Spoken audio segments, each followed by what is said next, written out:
Thank you. Good evening, everybody. I'd like to thank our presenting sponsor, Montecito Fund, and the board of directors of the Film Festival for all of their support. Thank you to them. I don't know about you guys, but I'm beyond thrilled that we're celebrating tonight Angela Bassett. You know, it is rare in life that you get to meet your idols face to face, and rarer to be able to tell them face to face what they've meant to you.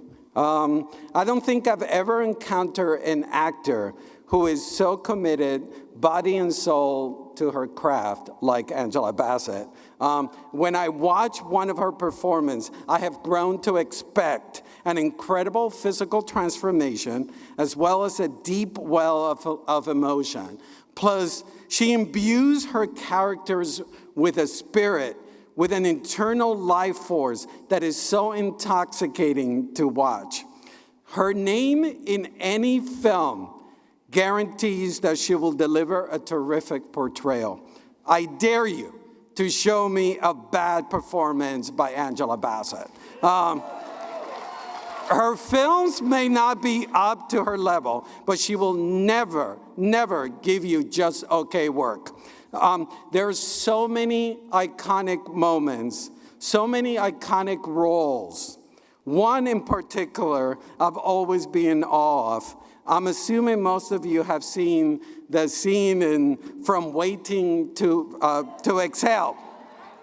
Her husband had just left her for his wife secretary, and Angela seems to be having a breakdown, grabs all of his clothes, piles them on his car, and lights it all on fire. It's a risky, ballsy performance that in the hands of anybody else would have veered into camp. Instead, Angela grounds the volcanic eruption of rage, pain, and betrayal. Another remarkable aspect about this actor is the path that she had to forge for herself. Starting her career at a period in the film industry when the great roles for women were scarce, and needless to say, there was less or none for Black women. To say there was a lack of representation is an understatement. Despite all of this, she managed to build for herself a legendary career, paving the way to a younger generation of artists of color who now see themselves represented on the screen. Resiliency, tenacity, intellect, grace are words that come to mind when I think of Miss Angela Bassett. She brings with her such a high level of professionalism and excellence. She's still growing, she's still challenging herself and remaining relevant. Angela Bassett has shown us that a female artist can have a career in cinema just as long, just as varied, and just as heroic as any man. As I mentioned before, Bassett has given us so many classic performances, and not surprisingly, she delivers a knock-your-socks-off portrayal of Queen Ramonda in Ryan Coogler's Wakanda Forever, which deservedly earned her second Oscar nomination, which made her the first person in a Marvel Studios movie to be nominated for an Academy Award in any acting category. None of us who have for a long time revered the throne of greatness that is Angela Bassett, were shocked that she rocked it as a queen. As I mentioned earlier, it's not every day you get to meet your heroes, not every day that you meet a queen, and she's here tonight. She is simply the best. And here's a love letter that Mike McGee and I have put together to celebrate and reintroduce you guys to the mighty Angela Bassett. When I was introducing Angela, I was remiss to mention that she's a two-time Golden Globe winner, most recently for Best Supporting Actress for Wakanda Forever. She is 7 Primetime Emmy Award nominee. She won a Critics' Choice for Wakanda Forever, and she's earned her 2nd Academy Award nomination for Wakanda Forever. Please give a warm welcome to Angela Bassett.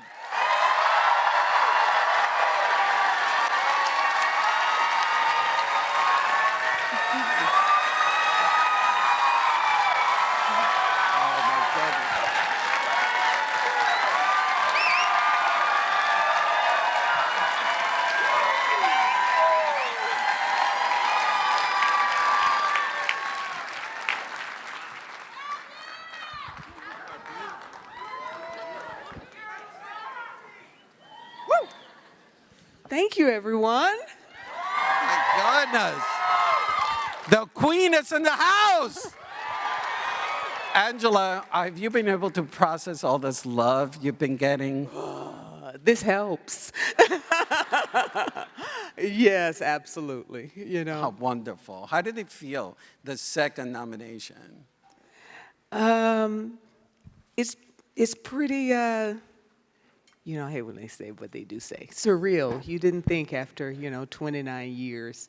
I think maybe, well, I didn't try to give up hope. I never tried to give up hope, but it was like a little faint light, faint light that it would be possible. Well, it's totally deserving. You have given us so much throughout the years. When did you realize as a young person that you wanted to be an actress? Do you remember when you first had that little glimmer that I want to be an actress? Well, I fell in love with it when I was sitting in the theater at 15, watching James Earl Jones perform on stage. So theater was my first love, but it didn't seem a practical dream to have. So I tried to do other things, went on to college, tried to major in business and, maybe be a teacher, that sort of thing. But it was the first snow my junior year, and Florida girl, so snow seemed like a miracle to me, and it just came to me. It would be as difficult to do something that I didn't have a love for or passion for as it would be to pursue this impractical dream. So you went undergrad, but you did not pursue at the time theater. Well, I was doing theater all along as an undergrad. So I have to write my, burn in the midnight oil and write those papers for English and history because I'm doing theater. I'm doing theater, every semester, every year. It was the first love, but I didn't commit to being... You're being very coy because you went to Yale University. I'm not being coy. That was pretty remarkable. I mean, yeah. Going to Yale School. Yeah, pretty remarkable. I heard they had a great theater school, but it was the graduate school that they were talking about, not the undergraduate Which you school eventually joined. So it was your junior year in college that all of a sudden it grabbed you, and then you decided to stick around? Yeah, I figure it's going to be difficult for me to go to business school or be a molecular biophysicist because I don't have any aptitude or passion for it. So how hard can being an actress be when you love it? How hard can anything, it all be a challenge, but not an impossible one when you have love for it, when you have passion for it. And one of the things that I find amazing about you going to Yale drama school is that you were in touch with August Wilson and Lloyd Richards, correct? And you met them there. Yeah. And August Wilson is one of our greatest playwrights ever. And you were there in the room. Tell us about that. Well, I was in graduate school, and Lloyd Richards was the dean of the Yale School of Drama and the artistic director of Yale Repertory Theater. He was also the director of the Eugene O'Neill Playwrights Conference in Waterford, Connecticut, where they discovered and nurtured playwrights and new playwrights. And he invited me one summer to come to be a part of the season and do all the little roles.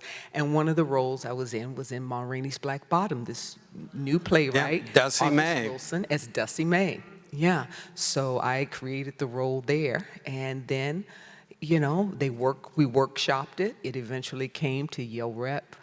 I graduated, so they had other students there who could perform it. But Angela, it came to Broadway, and I. But did you understand when you got that script, the words? I mean, the poetry of Yes. August Wilson.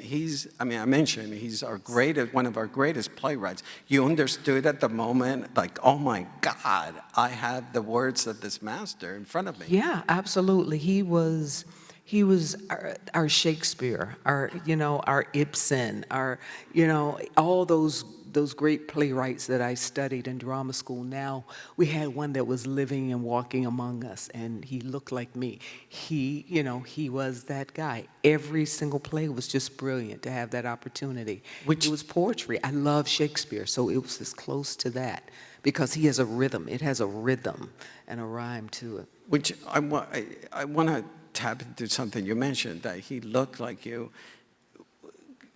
When you decided to go into theater and you wanted to follow acting, you didn't have that many people to look up to. There was not that much representation. Can you tell us about that aspect? Did that deter you, or you said, no, I'm going to go ahead with this career and I'm going to forge my own path? Growing up in St. Petersburg, Florida, literally, 50s, 60s, 70s, when we would turn on Ed Sullivan on Sunday night and the Supremes were on, we would literally go out, run outside and say, "Black people on TV! Black people on TV!" We're so thrilled. We were so thrilled to see that representation, to see that excellence, to see that grace, that charm, that talent, all of that. So you look for that. Whenever it came, it was like a nurturing meal. So it wasn't as if, this is impossible and I'm deterred by it at all. If I saw Cicely Tyson in Miss Jane Pittman, or go to the movies and Diana Ross in Lady Sings the Blues, or Tamara Dobson or Sheila Frazier or whoever in whatever blaxploitation movie of the time, Superfly, whatever it might be, you just love seeing yourself, seeing those who look like you and those who grew up in the community with you on screen, and they were glorious. So I thought, well, maybe it's possible. Of course, it's no one I know, or my mom knows, or my family or friends know that I can talk to, or who could be a mentor. But I look outward, and I look up toward, the performances that they gave, and I found joy in it, and pride in it, and hope in it, and possibility in it. So after graduating from Yale, you went to Broadway with Ma Rainey's Black Bottom. Charles Dutton was in it, and then you did Joe Turner's Come and Gone, also August Wilson, and the amazing Delroy Lindo co-star with you. Tell us about working not just with Lloyd, August, but then Charles Dutton and Delroy Lindo, this masters. They are masters, and they are fierce. Dutton Rock, we call him Rock. He was actually in my class in drama school, and he was just fierce. Everyone was afraid of him, except for me. I was just like, his bark is worse than his bite. But he was a phenomenal talent. And we would do Shakespeare, and we have to do the iambic pentameter. He couldn't get that, the technical aspects of that, unstressed stress, unstressed stress, all of that. But when he strutted upon the stage, he had it in him. He had the iambic pentameter within him. So others could give it to you technically, and you would feel no power. You weren't moved, but it was technically perfect. But when in his hands, you were moved. I mean, just a giant. And the same with Delroy, meeting him for those last 20 minutes. It was, in Joe Turner, they talk about Martha Pentecost for 2 hours and 10 minutes. So I'm backstage. Don't peak too soon, with the emotion, working your way. And she would enter the stage, and emotionally, you had to go from 0 to 100 in 10 seconds. And he was wonderful to play with. So you're on Broadway, starring in August Wilson plays. When did you decide to come to Los Angeles? It was October 11th, 1988. I don't remember many days. I don't know why, but that was a momentous date. But, and I don't remember, some people have a gift for remembering where they were and what day and time and day of the week. Not me, but I remember that one. And I was living in New York. I'd been in New York about 7 years. I was doing plays and off of Broadway, no-pay showcases, and, a couple of commercials and the like. And they would come. I remember casting directors would come to New York. I remember they came for Color Purple. That was exciting. And Finding Maubie. And you would audition. And then it would seem as if they'd go back to California and cast someone who lived there in that role. And actors were fond of saying, I'm not going to California till they send for me, And I said, well, by the time they get to the character I'm going to portray, they're going to have given it away. So I think I got to take myself there, to knock on the door, and, because I would get the call back, but you wouldn't secure the job. By the time they cast the lead guy and his best friend and then his wife and then the best friend's wife, by the time they got to my part, And was that hard for you? I mean, how were you able to persevere and keep going? Unemployment. Unemployment checks. Save your money, And, When your income exceeds your outgo, then your upkeep will be your downfall.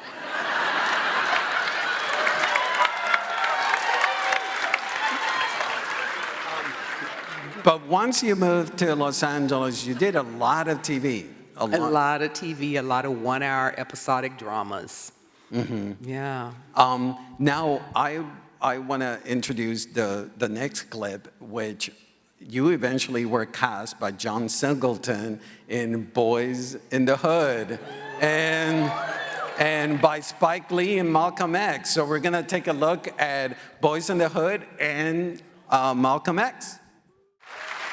John Singleton, the youngest director ever to be nominated for Best Director, the first African-American director to be nominated. Tell us about going to an audition for him. You, in your resume, it was theater and a lot of TV. He didn't have any bias against... No, he didn't seem to at all, which was wonderful. I think Jackie Brown was the casting director, and I was just really happy that I was able to be brought in, because it seemed like you were getting sort of pigeonholed into, you do TV, and you do TV drama. And here's film over here, television over here, and actors cannot crisscross between the two. It seemed to be the prevailing, sentiment at the time. But he was 19, he was young. I remember going to Lamert Park, down in the neighborhood, and sitting with him. And he was just wonderful. He was really kind. We talked about Langston Hughes, who's one of my favorite poets, and his as well. It was for the role that was loosely based on his mother. He told me he liked the way my mouth sort of curled in a growl. I was like, really? Oh, thank you. Like when I was mentioning about August Wilson, his language, the way his characters, there's so many characters in this movie, but they're so well defined. It's so ahead of its time, this movie. When you read that script, when you were involved with it, were you aware of the strength of the script? I don't think I was, really. It was a time when you were seeing a lot of movies that were, took place in the neighborhood about young, black boys coming into their own. And some were better than others, or not as good as others. But this was just a really fine one. And he had recall, produce a wonderful crew behind him. Stephanie Elaine was a producer on the film as well, and they were there, and they shepherded him and protected him because he was new to it. It was a lot going on. It was a huge crew, a lot of moving parts, but when you have just someone that you can trust in, and they're going to guide you and make sure you come in on time and where you need to be, he could just concentrate on the story that he knew all so well. And then you meet Larry Fishburne, and you will go on to work with him. Well, I had met Larry maybe a couple years before while I was going around the country in the old Globe Theater in San Diego doing Joe Turner's Come and Gone. I came to LA to audition for this movie that was going to happen called Desirose. And so I got cast in that, and I actually ended up leaving Broadway, giving my 2-week notice, leaving Broadway to do a film, to play Dessa in Desirose. It was like, yeah, this is great. This is how wonderful my life is. And Lawrence was cast in it, along with Cicely Tyson as the mother figure, and Natasha Richardson, and Donald Sutherland, Tony Todd. And it was wonderful. We were all in Irwin Winkler. It was to be his directorial debut. He had, produced The Rocky and The Clockwork Orange and all this. So this was his debut. We were in Charleston, South Carolina. We were 48 hours before doing rehearsal. I'm like, Cicely Tyson, I can't sitting here and meet her with everyone else. Go outside the room. Hello, a pleasure to meet you. And then go in and let's get to rehearsal. All right. And 48 hours before, our director goes back to LA. He comes back and his arm's in a cast, and he had thrown it through a wall, and we lost all the money. The studio, something had happened in LA. The studio fell apart, and it was just crazy, and it wasn't to be, and we had to go away. So I was on Broadway, and I left Broadway to star in this movie that fell apart. And it's like, oh, well, these disappointments happen, I guess, can happen. But I met him there. Film us, interrupt us. And little did you know that you were going to co-star for many. Again and again and again. And again. You guys are a terrific pair. Yeah. So you got cast right after Boys in the Hood by Spike Lee and Malcolm X. The first time that you play a real person. And you've made quite a... Was that the first time? Betty Shabazz? In film, wasn't it Betty Shabazz? Okay. Yeah. I bet you know better than I do. No, yeah. It was in film, yes. Okay. Betty Shabazz, yeah. And you will make a name for yourself playing real characters. What is your approach about tackling... What I've always, and I said, hinted at it in my introduction, is that you don't impersonate. You latch on to the spirit of the person. What is your approach about? I think I do try to do that. Miss Dr. Shabazz was still with us then, but it seemed important to me at the time because I heard a little something. She's a woman of great deal of pride, and so I think she said it was something like, I only slept in silk, and I was like, well, they work for the Nation of Islam. And they weren't giving them much or anything. That was one of her key issues with him, that they didn't have life insurance. What about the children, you know, securing the future? So I thought, let me speak to Attila, the daughter, the eldest daughter. She will have remembrances or reflections on her mother that I think might be interesting or closer to a truth. You know, history is, we want to recall it for ourselves. Sometimes it gets very beautiful, you know. It wasn't so bad when it was terrible, you know. So I met her. I remember going to, of course, reading the autobiography, going to the grave, his burial site, and just standing there. I mean, I just opened myself for anything that would come to me, feelings, emotions, thoughts, humanity that would come to me. So you channel all of that and then synthesize it and hope for the best? You mentioned the clothing. In Malcolm X, you met somebody who I feel is one of your greatest collaborators, Ruth E. Carter. Yes, yes. You know, tell us about working, you know, this first time with Ruth E. Carter, who you'll go on to work many, many times. Yeah, we worked on about five films together so far, and she is as lovely now as she was then, as talented, just more and more experience. It was all right there, and I remember and it was a huge production as well. And to wear the head Malcolm wrap, X. yeah, the head wrap, that time period, and her costume, she fits you. As soon as you put it on, you get a real sense of how your character holds herself and walks in the world, lives in the room. It's amazing that can be done in fabric and thread. In the scene that we just saw, you're toe-to-toe with Denzel Washington. Oh, you had to be. He would consume you with his fire. So how was it? Oh, I mean, this is your second major film, and you're working with Spike Lee and Denzel Washington. It could be terribly intimidating, honestly. I remember the audition.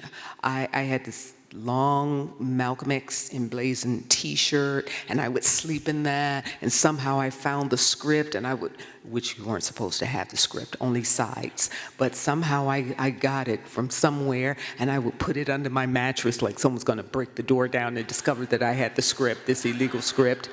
And I went to the audition, and you sign in, and you see the other actresses who have signed in. Oh my God, oh my God, oh my God. And go into the room, and I have been, I think, stalking Spike Lee, because I was in New York. He did She's Gotta Have It. I'm still in New York, and then he's doing his second film, but he goes to LA. Oh, I can't audition. Then I go to LA, and he doesn't want to audition people, and he goes back to New York. Finally, he comes back to LA for Malcolm X. Finally, I'm in the room. Finally. And Denzel is there, which is a treat. And, you know, you try to get cute, and you put on a little lipstick. And I remember him in the scene taking his thumb and wiping the lipstick off of my face. And instead of being intimidated, I would just put do it. Malcolm, you want your lady without makeup, adornment, lipstick. All right, Malcolm. I would not shirt back, but, you know.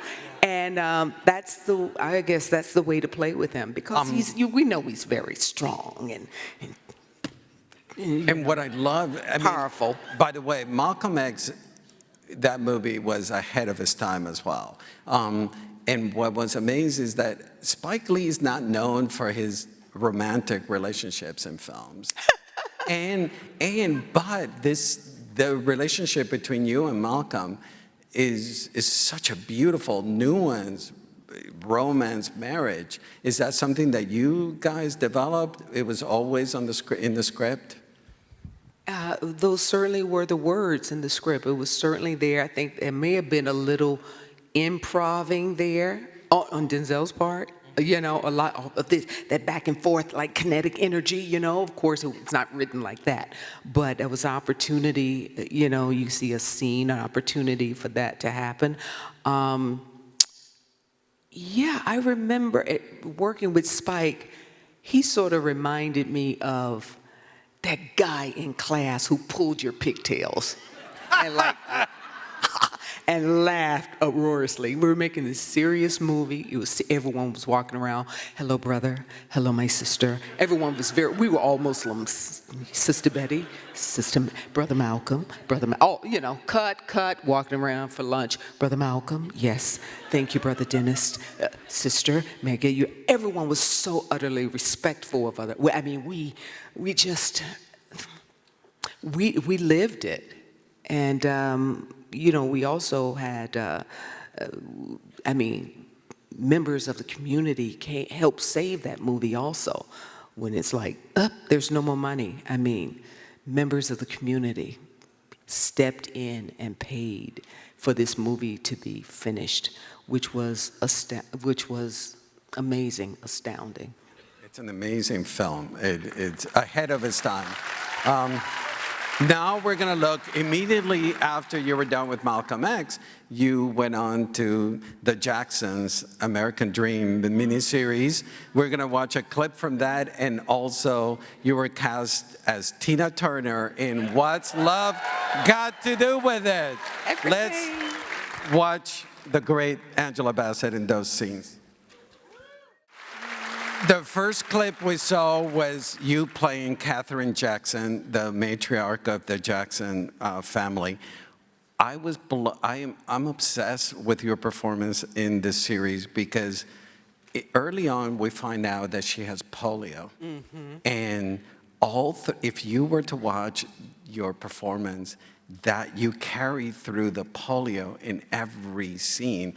Can you tell us about how the fact that she had polio, how that helped you build the performance? Yeah, she developed that as a young woman, in her teens, and it makes her vulnerable, but she's also very, very compassionate and giving. She's shy. She's shy about it, about the way it appears. So. She just puts all of her love into her children and into her family. Mm-hmm. Yeah. I really went to town on Lawrence in that. I remember my arms being very tired because I was slapping for real. And I heard you say that scene was improvised? A little of that was improvised with the whole, I don't want you, Yeah. It was, just channeling how would that feel. And that was seemed to be a change in their relationship. They could go on to live together and to be together, but it was a change in the dynamic of the just love, in terms of the love relationship and being there. It's more of, you were parents, here's the business, this must be done. When this miniseries came out, there were starting to be allegations against Michael Jackson. Did anybody tell you, do not do this? Funny enough, my agents at the time told me to. It was crazy because they said, here's an audition. Go to the audition. Okay, go to the audition. Audition well, got a call back. Go to the audition, got another call back. And then it was, there's a lot of allegations about Michael in the press, and we don't think you should do this. We don't think you should do this project. And listen, the Jackson 5, when I was a little girl in St. Petersburg, Florida, black people on TV, they were one of the people. They were like the first concert I ever went to, as a little girl. I had posters on my wall. It was like, and here's one of them in the room, auditioning me to portray his mom. This was a crazy, a trip for me. And I remember telling my agents, no, I'm not playing. I'm not going out for the role of Michael. I'm going out for the role of their mother. And no matter whatever the allegations or whoever or whatever we think, one thing is true that I believe, that I can see, is that they adore their mother. They revere their mother. And that, a reverence for motherhood, for mothers, that's what I want to put out into the world with what I do. So I said yes to it. I said yes to that opportunity. It was great. Those kids were phenomenal. I think there were 5 sets, because they had to grow from little kids to grown adults. And they were magnificent. And they really were my teachers in what I had to do later, because Tina came after that. They sang, they danced, they acted, and they had to go to school. I didn't at least have to go to school, and that was enough for me. Yeah, and then it went on to have like 40 million viewers. Correct. We don't get those kind of eyeballs on a show today, but yeah. But one of the things that I also love about Katherine Jackson, which ties to a lot of the characters that you have played, that on the surface they're kind and gentle, but doesn't mean that you're weak. No. And Katherine Jackson, yes, she's kind, she's gentle, but she's tough. Yeah, very tough coming from Gary, Indiana. I mean, they would, trying to raise 9 children on one salary, and, they're picking potatoes out of the field, that sort of thing. She held her family together, and they still, to this day, there's no one like her. You may not have worked with him in the Jacksons, but Michael Peters, the choreographer. Oh, yeah. He choreographed. He was the choreographer. And then he went on to choreograph you in What's Love Got to Do with It? Yeah, Thriller. Yeah, he did the Thriller, in the red jacket and all of that. And yeah, it was exhilarating. I mean, to work with, he was famous in choreography. But he was also, that was the early days or the middle years of, he was dying of AIDS. So he was sick, so a lot of time while we were working on that, he would have to take a nap and lie down. And his assistant, Eartha Robinson, would put me through my paces. So he'd show me what he wanted me to do. We were at his apartment, in a little room with mirrors everywhere, and I remember Tina coming there one day, and Michael, just let her learn it before she puts the shoes on, the heels on. And I was like, thank you, my angel. He's such a hard taskmaster, Is this how they do it on Broadway? I mean, just, oh my gosh. But yeah.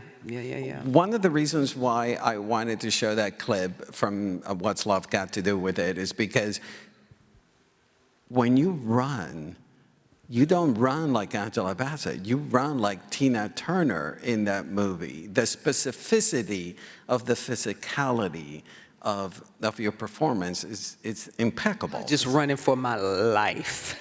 I don't know how I did it with heels on. I mean, I didn't put sneakers on, and fake it like time for the sneakers. You see the feet, but I remember, and that was production where we did scenes so many times. The guy Chi McBride would say, they could just put X's over our eyes and we'll look like those little cartoon characters, like, on the side of the road.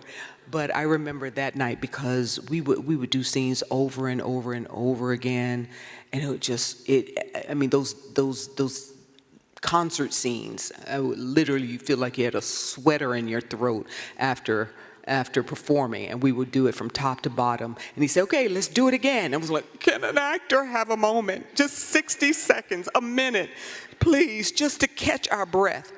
But I remember when we began to film that, I said, I'm running to God. I'm running to the Lord. I need salvation. I need help. And the other was like, I'm running away from the devil. So I will run fiercely to God and away from evil. And that's how I ran. And we only did 2 takes, and he got what he needed. The camera was rolling, the lights were perfect, and it worked. So it wasn't about half ass in it, So full out. You had to physically move like Tina. You had to learn how to talk like Tina, and also capture her essence. Tell us about that challenge of synthesizing and creating Tina? Well, I was fortunate that early on while we were at Michael's that she came through LA and I got to sit with her and I remember she brought some of her photo albums, looking at those little sepia, jagged edge pictures and just go. And so there's a part of me that's here in the moment, but there's a part of me that comes out and is observing the moment, observing, sitting on the floor, going through the album with her and observing her energy. And I remember saying, "What's that? What's up with your face right there? What's going on?" She said, "Oh, I broke my jaw. My jaw was broken there. It was wired shut, or I had, blood in my jaw." And but there was no malice or, like evil. It's almost like she could laugh at it, like that was that, And I thought that was really interesting that she, even all that she had gone through, that she still had a buoyancy and a lightness and vitality to her spirit. No matter what, an unbroken quality to her spirit. So it's like, that's something to carry in the scenes. This is only 2 hours of a person's incredible life, but, and it's truncated, but that's something about her that I can use in the scenes or in the telling of the scenes. Mm-hmm. Though you and Larry have this intimate moments of violence, and thinking the scene in the recording studio where he beats you and rapes you. Mm-hmm. How difficult were those scenes? I mean, you had a trust with Larry. Yeah, it was difficult because that's such a violent act. I just despise, the idea of it. But Lawrence was so supportive, so very supportive, and sometimes, directors are different, and sometimes they all ask for the same thing. They just want to tell the story, but somehow as my mom said, it ain't what you say, it's how you say it, And Brian would be really brusque. Brian Gibson, our director, would be brusque. Mm-hmm. with that English accent, very brusque with it, and I would think not sensitive to the moment. He would say, what about a garter? Should we have a garter on? And Ruth and I had chosen the costume. And every day we came to the set, it was the wrong costume. The costume wasn't going to work. So every day, the day started off like, it's not going to work. And of course, we're going to present this movie 3 months after we finish shooting, which was a first, because usually it's a year later when a movie comes out. There was a deadline there was Tina's... It was her, a world tour. So they wanted this movie to coincide with this world tour. And so we're just hoping this movie is good enough to coincide with this world tour, because you're going to have this, comparison dynamic going on, and it might, you want it to turn out all right. But every day we would come and so we tried to get smart and say, and take pictures. What about this is the costume for tomorrow? Oh yeah, that's good. Okay, great. Show up in the morning, horrible costume. And we'd be on location and you have to go into your little truck and find something that would work. Or he would come in the trailer and say, let's go, let's go, let's go, let's go. And I would run off, my wig would be half on my head, makeup half on. Okay, and I would just run out like that. Okay, I'm ready. And then he would laugh. Okay. And it's like, yes, let makeup do what they do. Let the hair artisan do what they do. You get everything ready there, I'll get ready here, but this hurry up and let's do it when everyone hasn't contributed what they contribute. So it was crazy like that. Was there a moment in the process that you... Oh, and he would say we would do the rape scene, and we would, as I say, we were doing things over and over, and it is such a debasing sort of feel. And so Lawrence would say, Angela, how many times do you want to do this? Because Brian would listen to him before he would listen to me. To this female voice, this black female voice, who's just getting a shot. But something about that male-male dynamic. He would say, how many times do you want to do it? And I'd say, 5. That he gave me that he was concerned how many times. Now I say 5, but I'll do it till we get it. But I said 5. He said, okay, 5. And we would say, we are going to give it everything. We're going to go for it. I mean, I'm going to scrap and claw from, like my life depends on it. Wow. And it does. And that's what you capture. He's going like he's grabbing, I'm going like I'm dying. And that's what, and the fish are floating by as if nothing's happening. Wow. Right? Did you get to see the dailies? I saw the dailies one time. And did that give you confidence that I've got Tina? It did, because, I had just gotten this film, and I used to read, a little daily, the reporters and, the magazines in LA, and you would see some disparaging comments. We don't, and you remember the bad things, don't you? The bad critiques. Said, we don't know what's worse, the dailies or the script. I was like, how dare they? How do they know this? How? The script was changing, the script was changing. The first script I got for What's Love, I was like, but I can't say no to this opportunity. This is a big spotlight's gonna be on this. So, the movie's opening up with a figure coming up out of the Nile River, and she has blue eyes, and she spreads these cards in front of this little girl, and yes, that was the script. It was like, this is terrible, but it's Tina Turner. Oh my gosh, people are gonna put my name and my face together after this, for good or for bad. But the script kept changing. It changed from that, and they put her back in Nutbush and coming up and out of it. And also during the filming, Lawrence and Chai and myself, they would come up with little lines, I don't know, Doc. We got concerts, San Antone. I mean, he would just list off, cities or we in the rape scene when he say, okay, see y'all later, and Chai says, all right, don't get none on you. Just adding little things like that. Or in the club, I knew when I grew up, it's in the script, it says, I would like a Coca-Cola. I was like, I never said that. I'm from the South. We called it Coca-Cola.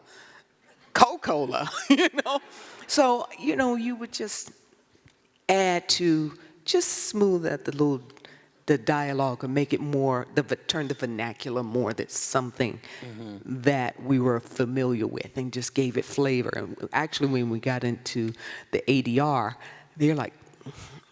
they're following along with the picture and the script. No, it's not in the script.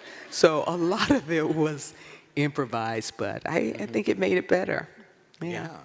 So you were Oscar nominated, Best Actress, for What's Love Got to Do with It. What happened after? Did the phone started ringing, opportunities? Evaporated. Before then, I'm doing 1-hour episodic dramas, little television. It just sort of poof, poof, for about 18 months, And how do you keep on? Let me tell you, I was so exhausted after that experience. After the last day when she's in the limousine fighting Ike, that was literally a 25-hour day. 25. I'm telling you, everything on me hurt. But it was like, go for it. This is the last time. Kick him, slap him. But 25, I couldn't believe it. What kind of job is this? 25 straight hours. Wow. And I couldn't speak. You could ask me my name. Maybe I could answer that.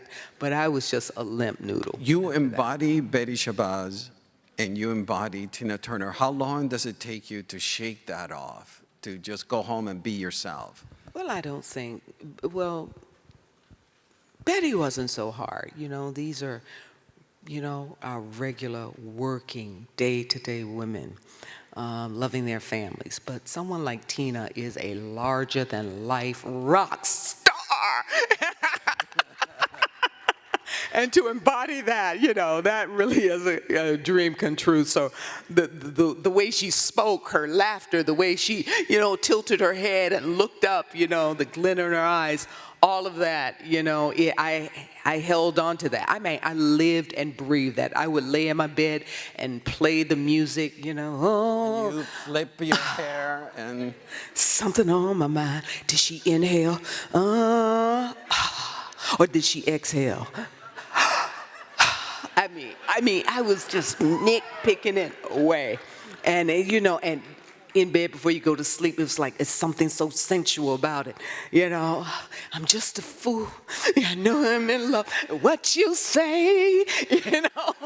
Oh, get chills now. But that was a harder one to let go. That was a harder one to let go of. Let's watch Miss Bassett in Strange Days, directed by Catherine Bigelow, and Vampire from Brooklyn, directed by Wes Craven. These two films of yours I feel they're most underrated films. I just adore them. Strange Days and Vampire from Brooklyn, they need to be seen, they need to be celebrated. Catherine Bigelow, your role of Maze, you're the action hero. You're saving Ray Fiennes. You know, tell us about working with, James Cameron produced the film and wrote the script. That's right. And Catherine Bigelow directed. Tell us about working with his team. Oh my gosh, I did those two films back to back and then followed it with Waiting to Exhale. Those two films, a vampire film and a film that takes place on New Year's Eve in the city. Strange So it Day. was like 8 months of nights. I literally had aluminum foil on my, you know, bedroom windows and doors, sliding doors. I unplugged the phone. You know, it was, you became a vampire. Working with Kath, I mean, I was so honored that she called me to the Peninsula Hotel and said she wanted me to play Mace, and she was the moral compass of the movie. I was like, oh, I like the way that, I don't know what that means, but I like the way that She's sounds. grounded. Maze is grounded. The Ray Fiennes character is a dreamer. He lives in this fantasy, yeah. and you're this right fantasy here, world. right now. You ground him. Which, by the way, how did you feel when Fatboy Slim sampled you? I know, right here, right now. I just found that out this year. You just this year? How old is this record? It's been around since, somebody Google it, 1999, 2000? Oh my gosh, oh my gosh. So thanks, Fat Boy. This record was released that sampled her saying, right here, right now. it's, so you just found out. I literally just found that out this year. I didn't know that. Oh my goodness. Wow. I'm not up to date. Angela, I mean, it's hard to have perspective, but you have worked with remarkable directors: Spike Lee, Ryan Coogler, John Singleton, Catherine Bigelow, Wes Craven. Yeah. And the list goes on. Forrest Whitaker. Forrest Whitaker. Do you pick the director? No, I'm not that smart. No. Fortune has just blessed me. I've just been blessed, yeah, and highly favored. It ain't fair, it's favor. It's not fair, but yeah, I really But you have. know, you may not know how to pick them, but at least you know that these are great directors. And, I do know and you that. get a lot out of them, I do obviously. know that. Yeah, And tell I'm us. honored when they call me, because a lot of times after What's Love, I didn't get to audition for the roles.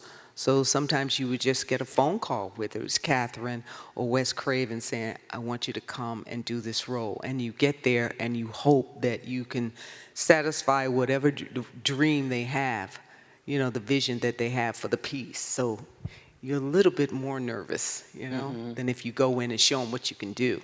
There's a really heartbreaking scene in Strange Days where there's police brutality and you're beaten up, which recalls the Rodney you know, beating. You know, tell us about it's even to this day It's a hard one to watch, and it was really a hard one to film. You know, I have a heart. Those, yeah, painfully aware that this brutality occurs and still does, and even then it was just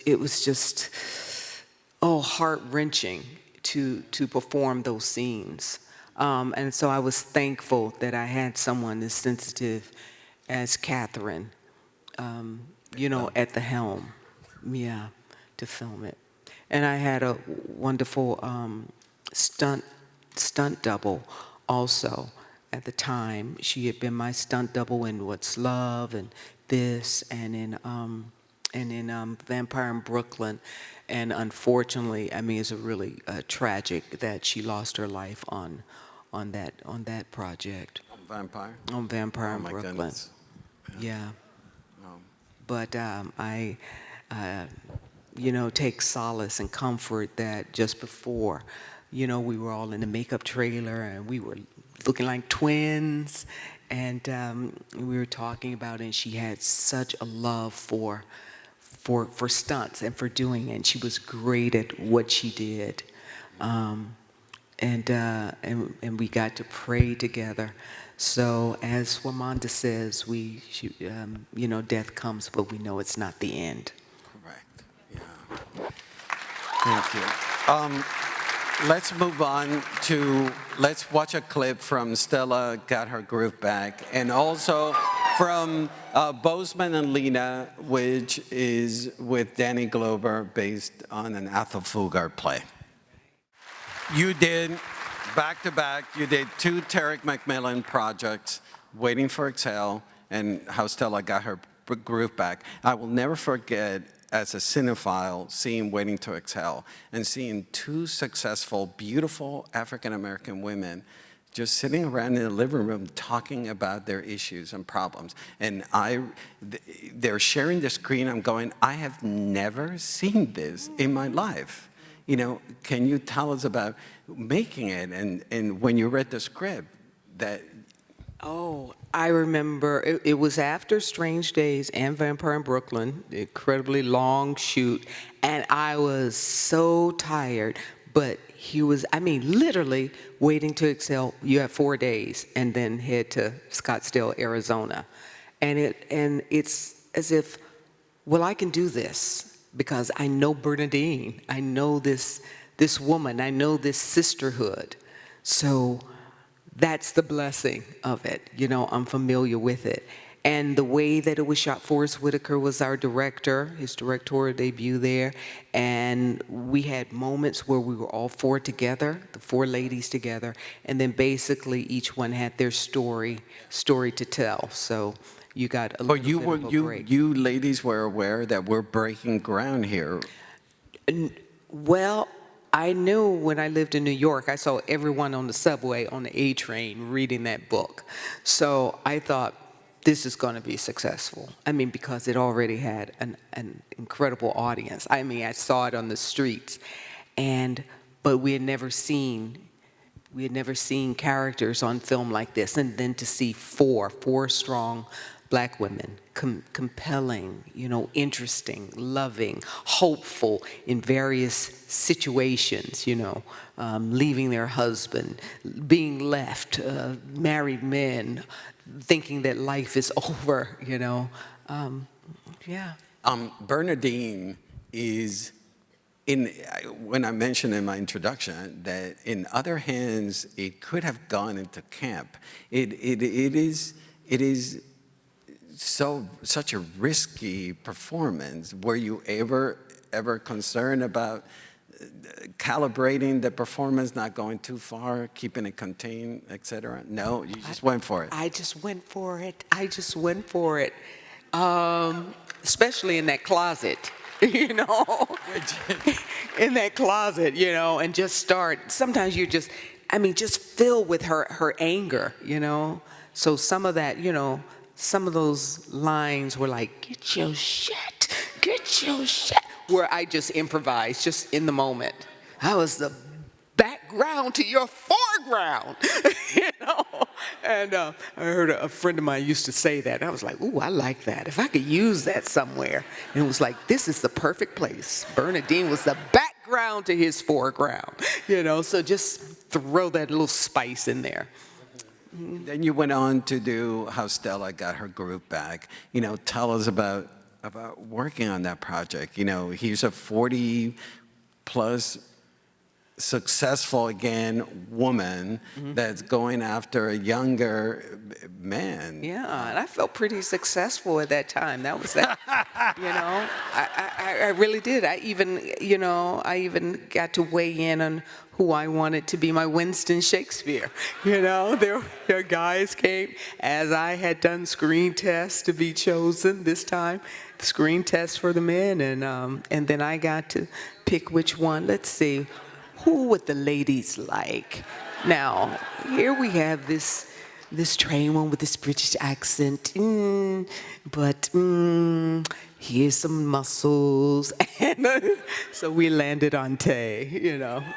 There's two things I wanted to ask you. Again, you're working with Ruthie Carter. I love that you're wearing so much pink in this. You know, tell us about how you and Ruthie Carter arrived to. I know there was, you know, some controversy about this pink workout suit. Right? The director just thought it was just too Pepto-Bismol, or it was just too much. And I remember Courtney, I had a one-day honeymoon.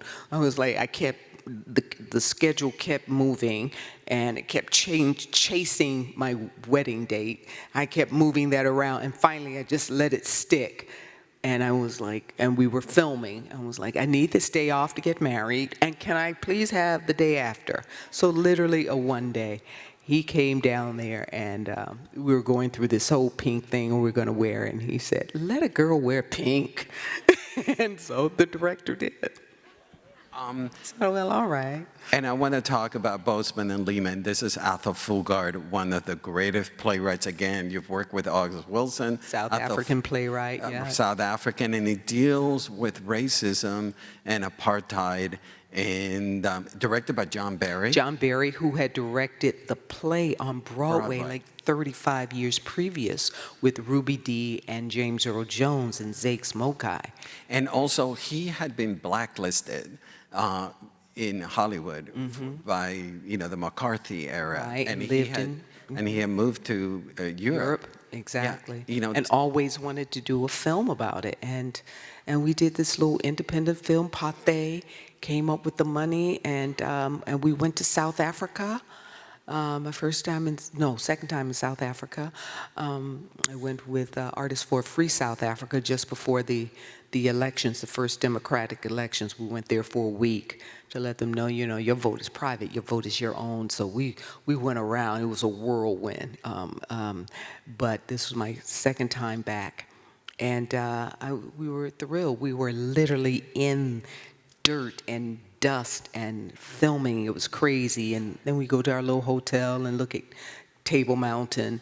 But it really was about, you know, disenfranchisement. You know, disenfranchisement, and the only power that this man with nothing has is this violent power that he exerts over his woman, his most precious resource, and it's, you know, it's sort of like the stronger. Who's the stronger? Is he or is she?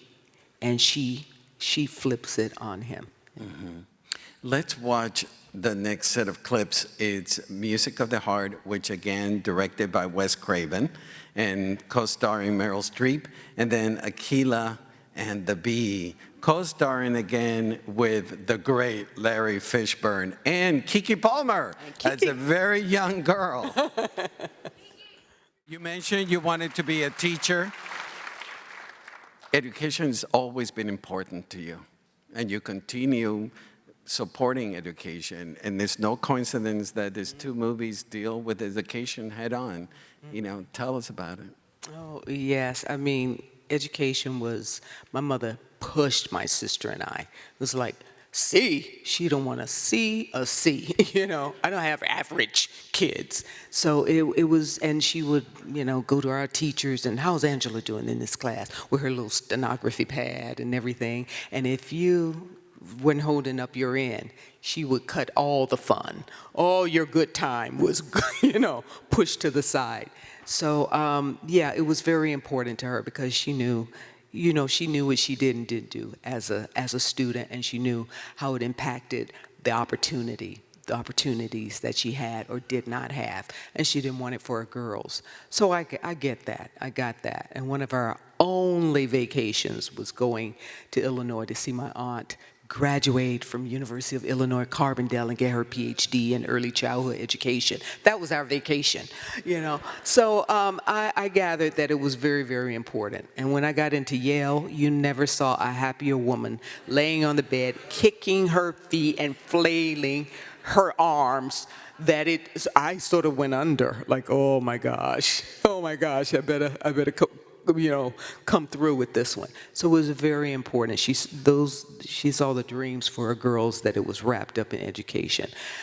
Working with Meryl Streep, oh, that first day, we were there on the streets of Harlem, you know, my old neighborhood, you know, across the way. And, of course, the great Meryl Streep, you know. But it's like anything, like when I met the great Cicely Tyson. Or you've been toe-to-toe with Denzel Washington, or the great whoever. You know you've been trained, you know you're passionate, you believe you got it, and you just get in there and go toe-to-toe. So it's what is it's it a great about? day. And with that little girl, she was only 12. Kiki, you know, we know Kiki about to have a baby now, but and Kiki impersonates me. So She does a mean. She does a real, yeah. She does a mean impersonation. But she was 12, and I remember, you know, children. And we got to get the kids off the clock, you know, when you're doing film, when you're doing movies. They're in school, they can only work so many hours. It was a stressful day. It was the first directorial debut for the guy who wrote it. Doug Atchison was also the director. There's a lot of noise on the set, you know, with the crew and this. And I could see that we were having a hard time. It wasn't this particular scene, but another one. And I just remember just getting in real close to her. And, you know, when you look in somebody's eyes, and you were just like, give me your attention. Mm-hmm. Give me your attention, let me have yours. And you take that moment and you just really stare. There's a whole world there. And I just began to talk really softly, and she listened, and I would just say some things like, what do you want, or your best friend, or whatever, you know, that relate to the scene. Mm-hmm. And then I just, Doug, like, don't say, action! That will break a moment in a second. It's just roll it. I said, when I do this, just roll the camera, and we'll just roll into the scene. We were rolling to the scene. Her tears flowed. She was there emotionally. He said, cut, end of day. Let's go home. And it was just perfect. And it was just a testament to that little girl, and that even in that 12 years of age, she knew what she wanted, and she had focus and determination. And It's great. I love that. Was a lesson to me. Yeah, and she's amazing in Nope. If people have not seen Nope, she's breathtaking in it.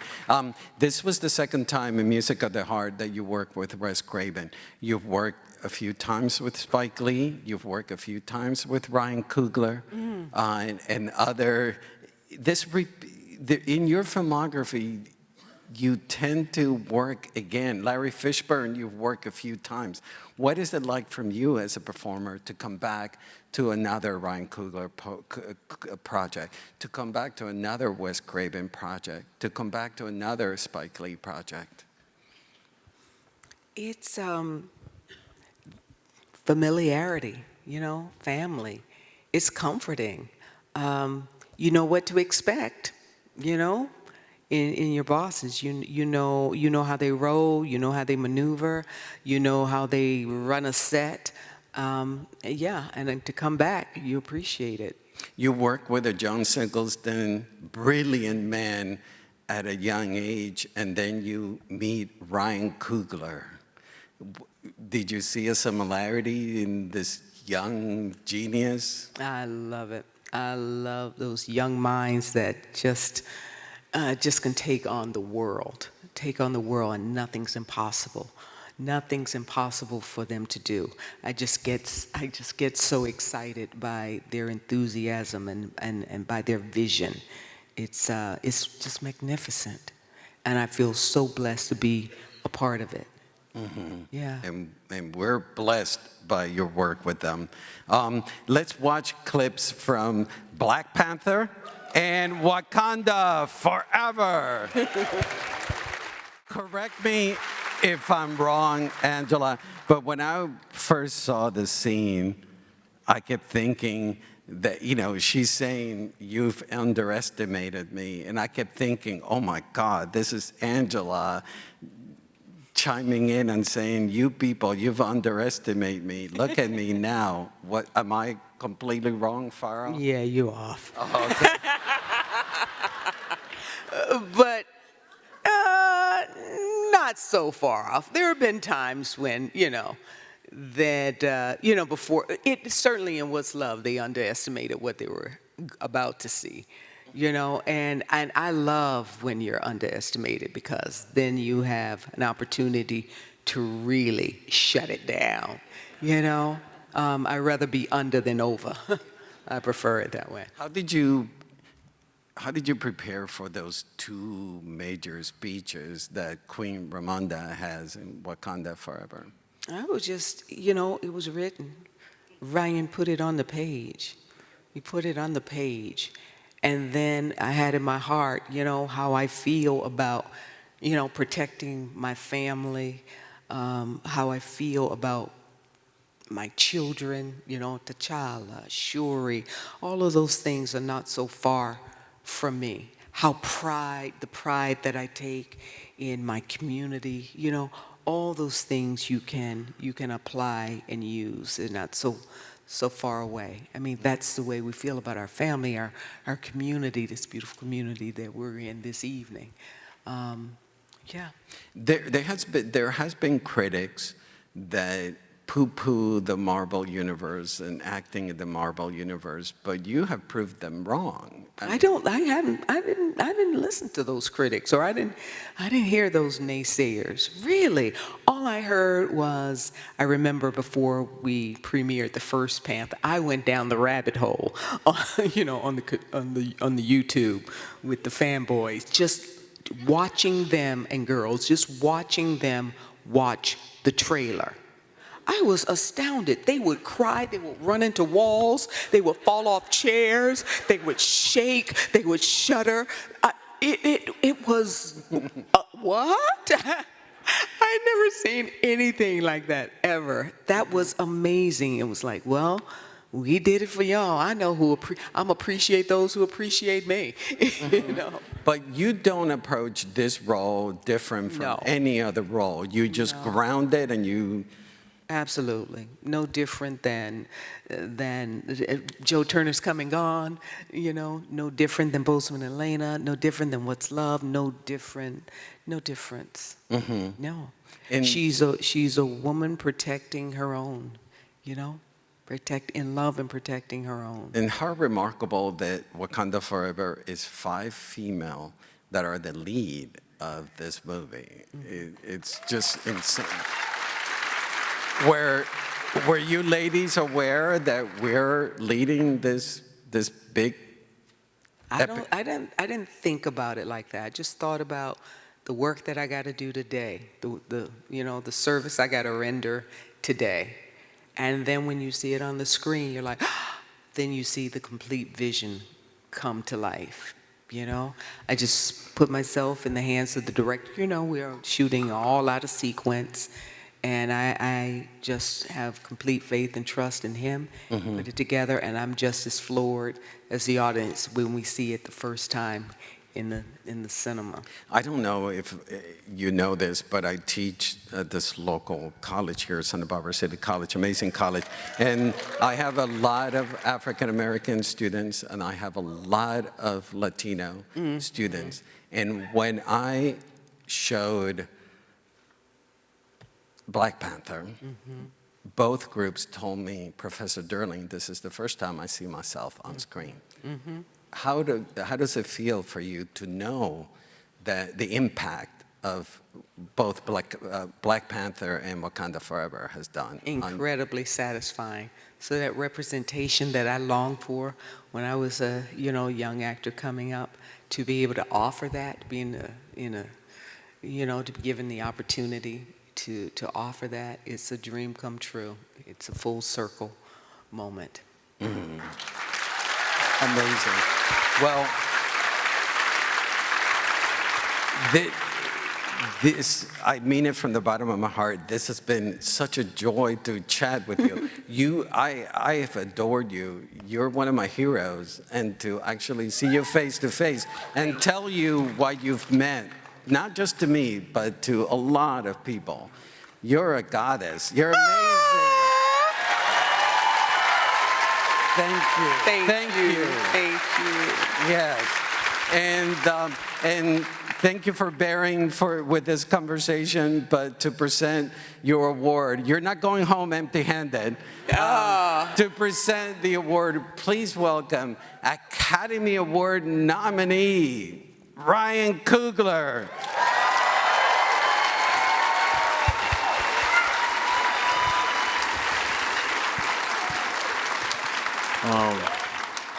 Hey, what's up, everybody? I'm Ryan. I was enjoying listening to Roger and Angela talk, and I prepared some remarks, and Roger covered all of them, and so I prepared some new ones. I'll try to be quick to get y'all home in a reasonable hour. But I want to thank the Santa Barbara International Film Festival. I want to thank you, Roger, for this opportunity to honor a person who means so much to me and means so much to many. She meant a lot to me before I met her. So I'm gonna just flash y'all back to Oakland, California, where I was born and raised, there in Richmond, California. Oakland, California, July 12th, 1991, at the Grand Lake Theater. I was 5 years old, a fresh 5, and my dad, who was in his mid-20s, had read in a paper that there was a film coming out that every black father should take their black sons to go see. This film was called Boys in the Hood, directed by John Singleton, and it's a story I love to tell. I sat on my dad's lap and watched a movie that I was way too young to see. I'm not even sure I understood what a movie was, so I thought it was real life happening in front of my eyes on a 100-foot screen. I freaked out when Morris Chestnut's character was murdered. I was inconsolable. But what I did remember was the scene that Roger showed very well when Angela's character, Reva, and Lawrence's character, Furious, sat down at this cafe, and I believe he ordered a cafe au lait, she ordered an espresso. I had no idea what those drinks were, though I would find out. And they were having this really complex conversation. My parents were married at the time, but what I was looking at was co-parenting, you know. And I remember how Angela was manipulating the scene, and she kind of spoke to motherhood and the history of it and gender dynamics when it comes to it, and kind of sat Lawrence Fishburne down, and then she called him cute and did this thing with her mouth, and I was, 5 years old, and they cut back to Lawrence Fishburne, and he smiled, and I'm like, man, what is happening in this scene, Flash forward a few years, my father read in the paper again, there's another movie that every black father should, and this time the director said, hey, skip school and take your kids to see this. This was Spike Lee's Malcolm X. Went to see that film. I was a little older. Still freaked out when Denzel Washington was murdered. Thought it was really happening. But I remember the proposal scene in that film. I was not Sean Roger. But how it was cut, how it was performed, the moments in between. I had never seen black romance like that. Never. The filmmaking was beautiful. But the acting, what Angela was doing, it rang true to me. Even as a kid that didn't understand what medium I was engaging with. A few years passed, and I watched a film on VHS I was way too young to see, called What's Love Got to Do With It? And it's a testament to the filmmaking and the performances. I've only seen this film one time. It was too much for me, but I remember all of it. And this time I watched this film with women. My mom was there, my aunts were there. And I remember them shrieking at the sight of her playing anime, shrieking at the sight of her taking the stage. And when they saw her arms, they said, "Hey, shit, girl, look at her arms, look at her go." You know, and she was powerful. She was vulnerable. And when she fought back in that limo, man, it blew the roof off our living room. I watched another film. This time I was surrounded by women, my grandma, my mom, my aunts, Waiting to Exhale, directed by one of my heroes, the man that gave me my shot in the business, Forrest Whitaker.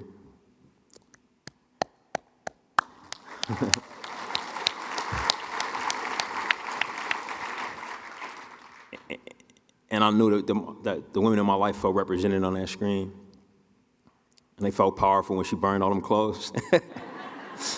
Lit that cigarette and walked away. I didn't understand it then. Didn't know I wanted to be a filmmaker.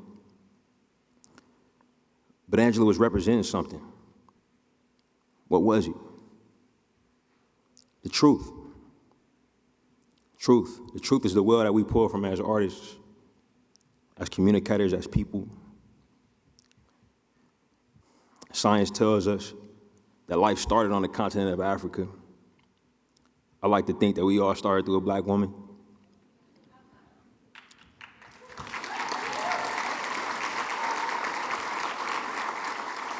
Which means that all of the dynamics of what we are as human beings had to exist in black women.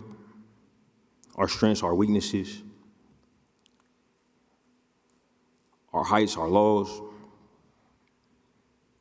our dreams, our nightmares.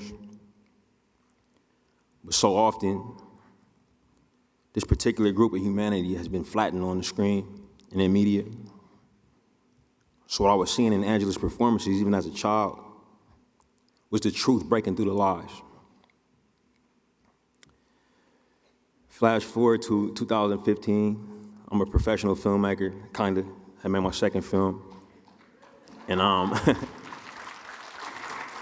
And we had the premiere for Creed, and they had a black carpet. It was not red carpet, it was a black carpet, and I was pretty excited about that. And I was there with my grandmother and my mom, my aunts, some of the women that I watched those movies with. And Angela Bassett was there. And I couldn't understand why she was there. You know? It's like, yo, you know, what's she doing here, you know? She wasn't in the movie, but I was so excited to see her, and she was hanging out with my grandma and my mom, like, you know, at the after party, and I just couldn't believe it. When we were on our way home, I asked my grandma, I said, yo, you was hanging out with Angela Bassett, what were y'all talking about? And she said, yeah, we talked about a lot of things, but she said that she wants you to hire her at some point. So I was like, what? Angela Bassett wants me to hire her for a movie. And my grandma was like, yeah, she was pretty serious about it. You might want to take her up on that. And I got my next movie, and clearly I did take her up on that. And working with her on that film was a revelation. Angela's great at what she does, and I've learned from my time as an athlete and my time as being a working artist that greatness has to have a few ingredients. You got the God-given talent, you know, how Angela looks was something I was ordained. Her charisma, you know, that's God-given. But you also have to have the work ethic, the skill, the hunt for constant improvement, and the absolute love for what you do. All of those things exist in her. Somehow, I would write lines and give them to her, and I would imagine how the line would be read. But she would find a way to make it more complex. And these small lines would find their way into our trailer because it was so good. I remember writing the line when she tells T'Challa, "It's your time to be king." And the line was meant to console him because he was sad and missed his father and felt survivor's remorse, didn't want to go through with the ceremony. And we did take one, and how Angela said it, I just remember thinking, holy shit. I feel like she was talking to me, you know? like she was telling me it's my time to be king. Like she was telling me it's my time to direct this movie that I felt like I wasn't ready for. Like she was telling audiences that it was their time to be represented in a way that they had never seen before. Somehow she channeled that, just in that line. It was skilled, I was honed. This is a woman who can recite monologues from Lady Macbeth like that. She'll do it right now if you ask her. You know, she loves it. We would be on this waterfall set, and all our extras, our background would want to come down in between shots, and Angela would just sit there, eat her lunch right there.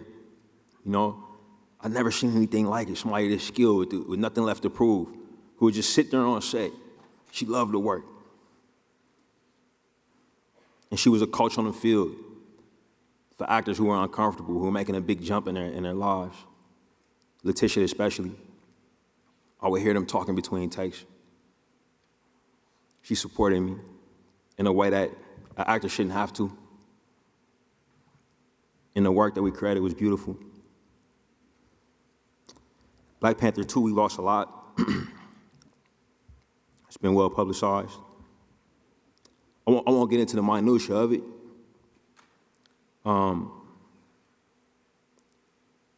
a lot was put on our shoulders.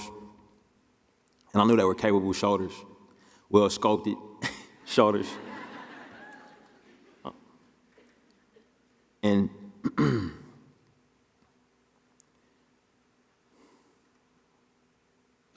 once again, I had to ask a lot of her.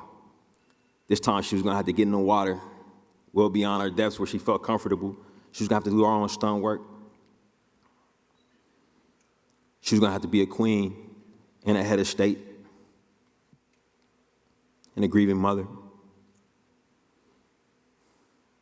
And when it came time for that scene, that somehow found its way into the trailer again, I realized that once again, she was speaking to her truth. We had just conquered the world with the first Black Panther. And we had a budget that was substantial and an audience that was hungry for what we were trying to do. But somehow we were without our God. And it didn't totally make sense. And when she performed those lines, the truth came up. What it's like to be in a position of power, but to feel like you don't have the people to share it with who you want to share it with. She spoke to so much.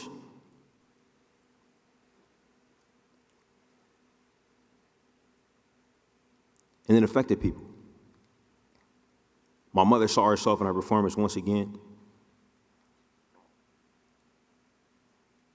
And I realized in that moment that we were making a comic book movie about a Black mother and her daughter. And it excited me. And I knew that somewhere Chad was smiling.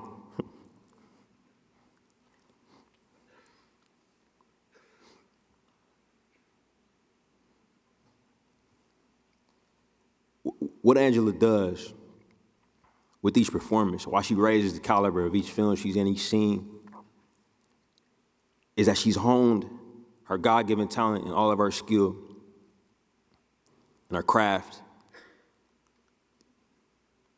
to display humanity in its finest truth, in its highest form.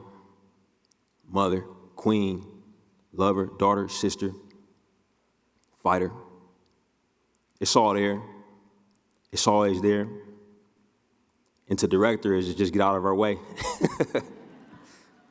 So Angela, my greatest honor to give you this.